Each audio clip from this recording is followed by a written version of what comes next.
Bom dia, boa tarde e boa noite a todo o meu povo, aos meus santeirinhos e as minhas santeirinhas.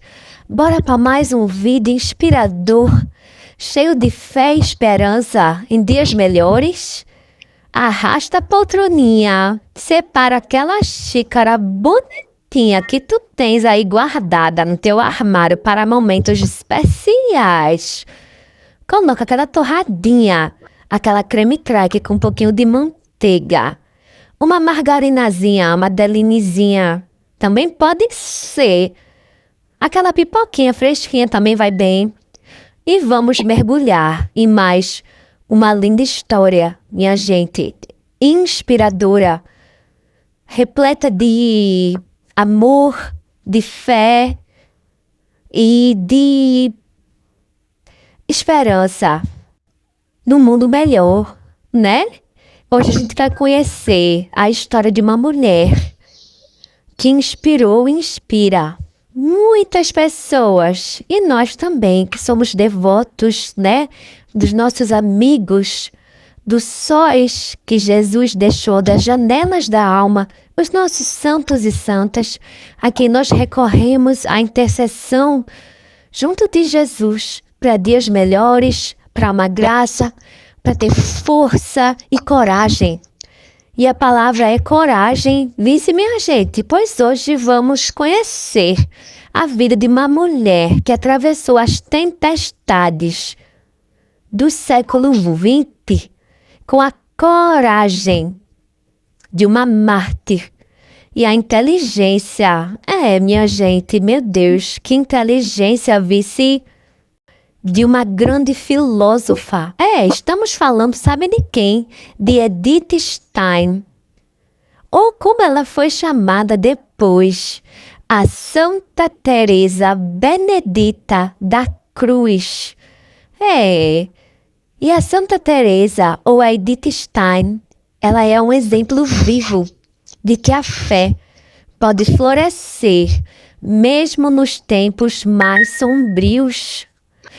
Minha gente, prepara aquela cadeirinha, o sofazinho, a xicarazinha de café, aquele suquinho de acerola, gostoso, porque vamos começar mais uma história com muita inspiração, minha gente, com um respiro para a gente crer que dentro das tempestades, do que parece impossível, né? A gente vê florescer um botão de rosa. E esse cenário, minha gente, era a Europa, lá do início do século XX. Então, podemos imaginar, né, como era. A Edith, ela nasceu no ano de 1891, lá na cidade de Breslávia. Essa cidade, então, naquele momento, ela fazia parte do Império Alemão. E ela veio de uma tradicional família judia praticante. E desde cedo, a Edith, ou a nossa Benedita Terezinha, né? Desde cedo, ela se mostrou uma mente brilhante. Ela estudou filosofia e ela mergulhou profundamente nas ideias de o céu. E ela se destacou como uma intelectual, né? Então, ela mergulhou na filosofia e nas ideias desse filósofo, o céu, e ela se destacou como uma grande intelectual lá do início do século XX. Agora, minha gente, já pararam para pensar uma mulher no início do século XX sendo uma filósofa? Ó para aí, né? Mas esse era um tempo de crises. Podemos dizer que nós podemos imaginar, né? Não estamos vivendo na carne o que seria uma Primeira Guerra Mundial. Mas podemos ver pelo olhar e pelo coração doído lá dos nossos irmãos da Palestina, tudo o que eles estão vivendo com essa guerra. Quanta morte, quanta violência, quanto sofrimento, quanto pedido de socorro. E não chegou aqui, né? No Brasil, na minha cidade, em tua cidade, no estado. Mas nós podemos imaginar, né? Então, nos transportamos para a Primeira Guerra Mundial, onde Edith estava. E podemos e sabemos, né, das grandes transformações sociais do momento. E depois o avanço de algo que é aterrorizador. Algo que só de dizer o nome já causa um aperto no coração, já causa como se o ar parasse, né? O avanço do nazismo. Minha gente, essa palavra é muito forte. Ainda hoje ela reverbera, né? Muito. Ela se manifesta ainda. E o nazismo, ele perseguiria judeus e cristãos. Era também um tempo em que o papel da mulher, como eu disse lá no início, né? Na academia era restrito. E Edith, ela rompeu barreiras simplesmente por estar ali, sendo uma acadêmica no início do século XXI, debatendo com os grandes nomes do pensamento europeu. Apesar de crescer no judaísmo, Edith, ela passou por um período de ateísmo na juventude, né? Aquele momento de dúvidas, questionamentos, gente, a maturidade, quando algo nos é revelado e a gente sente dúvida disso, e Deus nos mostra, o nosso coração indica, aquilo chega mais forte pra gente e com mais verdade. Ela passou por esse período de ateísmo na juventude e ela foi buscar incansavelmente pela verdade. Essa verdade que aproximou do cristianismo, né? Pensando bem sobre a palavra verdade, né?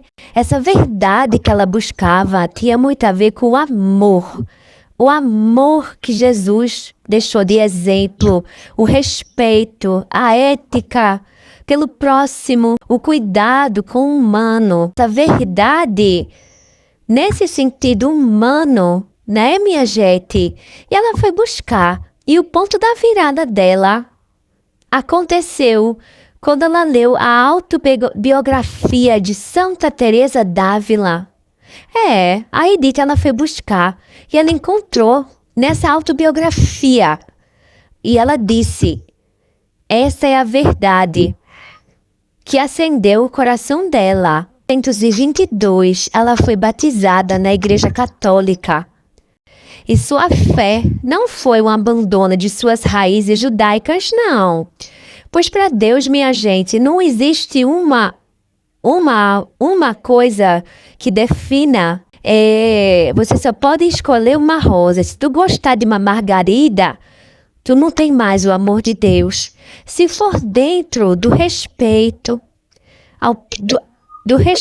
do amor ao próximo, da ética.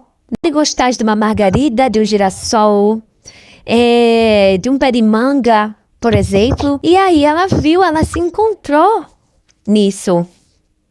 Ela foi, como ela mesma descreveu, né? Sua fé não foi um abandono de suas raízes judaicas, mas uma plenitude que ela mesma descreveu como encontro entre as alianças. Então, podemos ver que esse entre, né? Ele combina muito com o que a gente acabou de ver, né? Esse entre pode ser entre um girassol, entre um pé de feijão. São muitos exemplos, né? Jesus não é uma terra dura, né? Aquela terra dura, seca, que não floresce. Jesus é aquela terra fértil, oportuna, né? Que a gente põe um pouquinho d'água e a gente vê nascer o amor, né? Entra esse lugar macio, amoroso que Jesus brota. E foi assim com Edith, né? E ela continuou a lecionar e a escrever, gente, até o ano de 1933, com a ascensão de Hitler. Foi forçada a deixar o seu cargo devido às leis raciais. Edith, ela entrou no Carmelo de Colônia, assumindo o nome de Teresa Benedita da Cruz. A vida no convento era simples, mas cheia de sentido, como Jesus nos ensinou, né? Ele era uma pessoa muito simples. Vivia com roupa simples, andava com pessoas humildes, né? Era um lugar de silêncio, de oração, estudo e intercessão pelo mundo em guerra. Intercessão pelo mundo em guerra. Paz, amor, né? Mesmo atrás das grades do claustro, a Edith, ela acompanhava as notícias com atenção. E ela continuava rezando, rezando, rezando e rezando pelo povo judeu, pelo povo cristão, pelo ser humano, independente de ser cristão, judeu, pelo ser humano, pela paz transferida. Edith, ou Benedita Teresa, ela foi para o Carmelo de Aix, na Holanda, e ela esperava escapar da perseguição. Mas em 42, a Gestapo invadiu o convento. Edith foi levada junto com sua irmã Rosa e muitos outros judeus convertidos. O destino final foi o campo de concentração. Lá Edith, ela não foi apenas uma prisioneira, mas ela foi presença de consolo para os outros. Mesmo diante, talvez, da sensação, né, que já fosse morrer, minha gente, a Edith permaneceu com seu consolo maior, que é Jesus, né? O nosso Jesus, ele nos dá força diante de onde não tem, nos dá coragem para a gente seguir. A falta de amor, em nenhum momento, mas há tempestades que possam parecer muito mais fortes do que a nossa força e condição humana, né? E mesmo diante dessa tempestade, ela continuou sendo esse colo para outras pessoas que estavam ali com ela, no campo de concentração. E testemunhas dizem que no campo ela cuidava das crianças e confortava as mães. E no dia 9 de agosto de 1942, ela foi morta. No ato de crueldade, no ato de não amor, que foi o que Jesus deixou no seu legado. Ela foi morta na câmara de gás. Não houve resistência da parte dela. Ela se entregou. Ela entregou a própria vida dela como oferta para pessoas, para seres humanos que se encontram perdidos no mundo, que são tomados pela violência, pela falta de luz no seu coração, né? Onde Jesus tenta acender, mas ele não vai desistir, pois todos somos filhos de Deus, né? E ela se entregou. E mais tarde, a igreja reconheceu o seu martírio por ódio à fé e à raça. E ela foi proclamada a santa no ano de 1998. Podemos ver, meus santeiros e minhas santeiras, que faz pouco tempo, né? O seu legado de devoção popular de Santa Edith é hoje. Ela é padroeira da Europa. Filósofos e estudantes contemplam, tomam como exemplo a sua vida, e ela é lembrada como ponte entre o judaísmo e o cristianismo, mostrando aí que para Deus não existem muros, existe o amor, existe a fé, existe a intenção e a ação de fazer o bem, o bem e o bem. E a sua obra filosófica, ela continua inspirando quem busca unir razão e fé Em sua espiritualidade, há um chamado ao sacrifício e ao amor redentor. Mesmo em tempos de ódio, né? Nós estamos vivenciando tempos de muito ódio. E no Brasil, comunidades e grupos de estudo a invocam em orações por discernimento vocacional, força intelectual e coragem diante das injustiças, perseverança, pois diante de tantas provações, de tanta violência, de tanta falta de amor, né? Ela continuou doando seu amor. Dentro do campo de concentração, ela continuou doando seu abraço fraterno, mesmo sabendo o que iria acontecer com ela também. Minha gente, nem sempre é fácil. Mas devemos persistir no amor e crermos que o amor é maior do que tudo e que ele sempre vencerá o ódio e a violência. Né, minha gente? Que história de apertar o coração e ao mesmo tempo liberar o abraço. Quando a gente aperta o coração, a gente libera o abraço também. Criamos consciência de quem somos, das nossas ações, dos nossos pensamentos, do que causamos ao próximo e da nossa missão no mundo. Não é isso? E com esse abraço cheio de inspiração, de coragem, de força, eu agradeço a cada santeiro e cada santeira, a cada coração gigante no mundo por compartilhar, por assistir esse vídeo inspirador e peço que se inscreva em nosso canal, comente o que sentiu, comente se já conhecia a história dessa santinha inspiradora.